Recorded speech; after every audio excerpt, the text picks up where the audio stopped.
This is a private property, and this is a private property.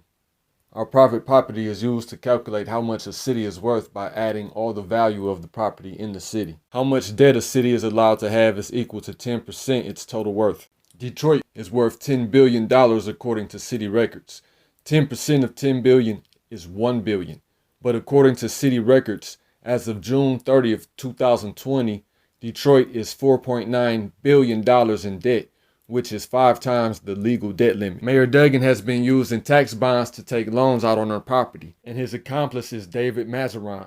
David Mazarin is a bond attorney that worked in Flint, who helped finance the Flint water crisis. You know what he did as the chief financial officer on the city of Detroit? He issued over $2 billion worth of illegal municipal bonds. The taxes you pay for your private property are being used to pay back these illegal tax bonds. The loans are called bonds. Taxpayers pay those bonds by having to pay for increased property taxes. That's why every bond must be voted on for approval, and old votes cannot be used for new bonds. So I ask you, why did you come to the voters like according to the law of unlimited general obligation bond in 2018? So I ask you, why did you come to the voters like according to the law of unlimited general obligation bond in 2018? Detroit City Council unanimously approved the bond sale pursuant to all of the legal advice. In 2004, the voters of this city approved 4 separate bond issues. In 2009, the voters of the city approved 4 more. The mayor clearly stated he used old votes for new bonds. The way he is repaying those bonds is by taxing houses in Detroit that are worth only $30,000 to $50,000 at $1,000 or more, which may seem normal, but houses in Detroit worth $90,000 to $150,000 are also taxed at $1,000 or less, which means the poorer households are taxed 5% of their home value, while the richer households are taxed only 1%. Residents with the highest value property are taxed at the lowest percentage. Residents with the lowest value property are taxed at the highest percentage. That explains why Detroiters have been losing their houses constantly during Mayor Duggan's administration at record-breaking levels. At the same time, while Detroiters are losing their homes, new residents are receiving the most mortgages, which means Duggan is gentrifying Detroit, as this map indicates.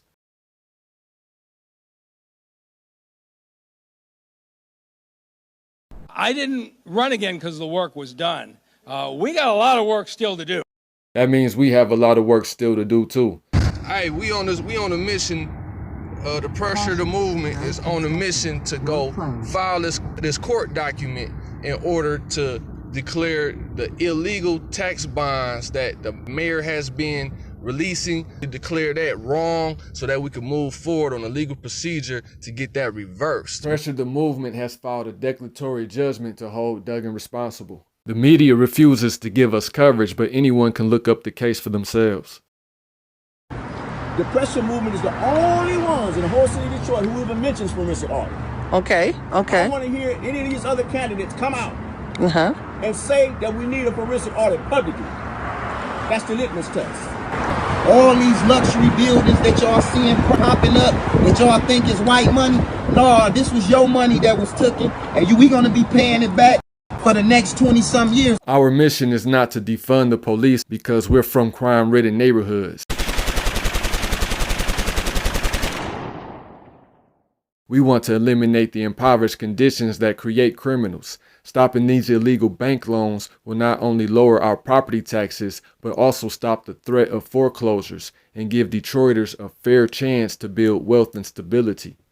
When our elders moved to cities like Detroit, the majority of white residents fled. Do you think a Negro family moving here will affect the community as a whole? I think that, well, the property values will immediately go down if they are allowed to move in here in any number. White flight was followed by the redlining scandal, which created the black cities most of us grew up in. From that point in history to this very day, we've created a culture that has resulted from our oppression.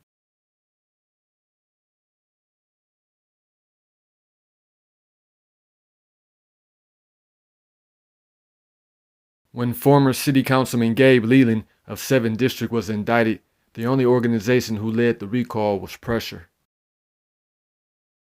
Prior to Gabe Leland being reelected, I warned our people, particularly the people in District 7 in our community, that he was a total fraud. A federal grand jury indicted Leland last week for allegedly demanding a $15,000 bribe from a Detroit businessman.